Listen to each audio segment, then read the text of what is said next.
એટલે હાવ નકામા ખીજડા હતા એ અત્યારે છે. ને આવા મહાપુરુષો સંતો નો હોય છે, પણ આપણી પાસે પારખ દ્રષ્ટિ, આપણે ઓળખતા નથી. કદાચ તો ડોક્ટર આપણને કહે કે ભાઈ તમે બીલીપત્ર તોડી આવો અથવા તો બીલું પીવો, તો બીલીને આપણે ઓળખતા ન હોય તેને પૂછીને ભાઈ પાન કેવા હોય, બીલું ફળ કેવું હોય, તો આપણે બીલી જોઈ છે એટલે એમનો તરત ખબર પડી જાય. ન જોઈ હોય તો કદાચ આપણા ખેતરને શેઢ્યા હોય તો ખબર ન હોય. એમ કળિયુગની અંદર સંતો મહાપુરુષો તો છે જ, પણ જેમ આપણે બીલીને ઓળખતા નથી એટલે એનો અનુભવ નથી. કોઈક ઓળખાવે, આપણા બાપા ઓળખાવે, આપણી માં ઓળખાવે, આડોશી પાડોશી ઓળખાવે, અને અજાણું ઝાડવું હોય બહારથી આવે એ ઓળખાવે કે આ ઝાડવાનું નામ આ છે, એ ઓળખાણ થાય ને. સંતોને આપણને કોઈક પારખ કરાવે ને ત્યારે પારખ થાય, એમનું પારખ થતી નથી. પેલા તો સંત કેવા કોને?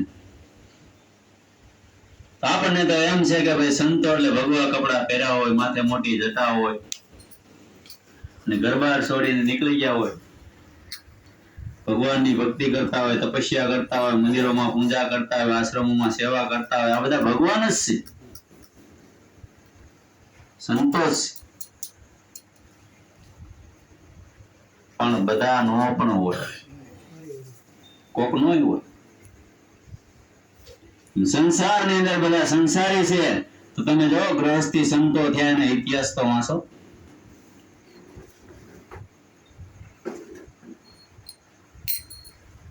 કામ કરતા કરતા, વેજા વણતા વણતા, ધંધો કરતા, ધંધા ધાપા કરતા કરતા સંતો મહાપુરુષોએ કામ કાઢેલી, રાજ કરતા કરતા કામ કાઢેલી.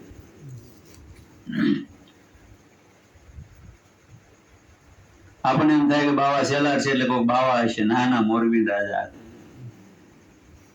જનક રાજા, રામ, એવા તો કેટલાય રાજા મહારાજાઓ, ધર્મ રાજા, પ્રથમ યુગમાં પ્રહલાદ રાજા, હરિશ્ચંદ્ર રાજા, અને કળિયુગ ની અંદર બલિ રાજા, રાક્ષસના રાજા.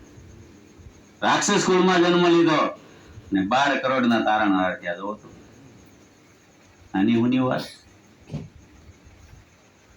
મનુષ્યનો જન્મ એટલે મોક્ષનો દરવાજો. મોક્ષના દરવાજામાં આપણને ઈશ્વરે મૂકી દીધા છે. માનવ ધારે એ બની,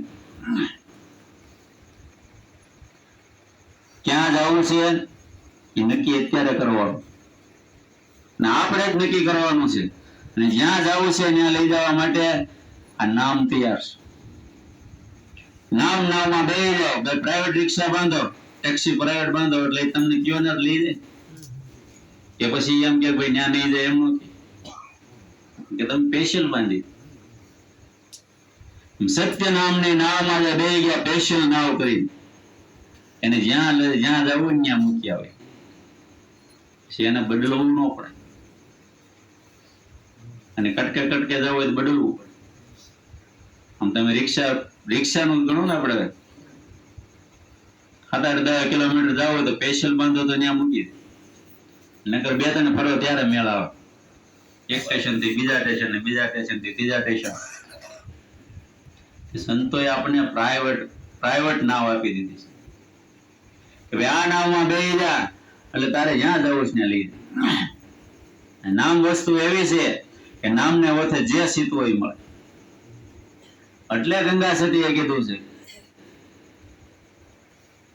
કે વસ્તુ વસનમાં છે પાનબાઈ, વસન છે ભક્તિ ઘેરવું, પરિપૂર્ણ છે. વસ્તુ વસનમાં છે પરિપૂર્ણ પાનબાઈ, પરિપૂર્ણ બધું એમાં આવી.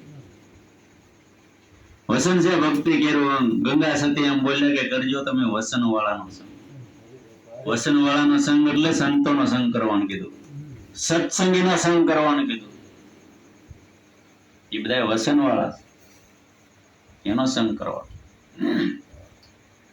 ને વર્તમાનના સંતો એ જ કે છે, ગુરુજી કળિયુગમાં તમે તારણહાર, કે શરણમાં મુજને લીધો સતયુગના કરાવ્યા દીધા ને ત્રેતાયુગ મુક્તિ કીધો. ગુરુજી યુગે યુગમાં તમારો આધાર, હું કરે કળયુગ બિચારો જો. હવે એની હિંમત તો જો સંતોની. આ એક યુગની અંદર આપણને ગુરુ મળ્યા એવું નથી, યુગે યુગથી મળતા આવ્યા છે. એટલે કે મળ્યા છે ને મળશે પૂર્વ જન્મની પ્રીતે, નવા ખાતા નહીં સડે. આ બધું છે જુગો જુગની. કોઈના કેતા કેતી આમાં કોઈ આવી ન હોય. તો અધિકારી હોય ઈ જ આવે. અધિકાર વગર આ ખજાને પડે જ. ને અધિકારી હોય એને જ એમાં મોજ આવે, બાકી તો ફિલ્મ જોવામાં મોજ આવે, ભોળા નાટક જોવામાં મોજ આવે, હરવા ફરવામાં મોજ આવે, ખાવા પીવામાં મોજ આવે. ભજનમાં બે કલાક પણોઠી વાળીને દેવું ગોઠડ દુખે.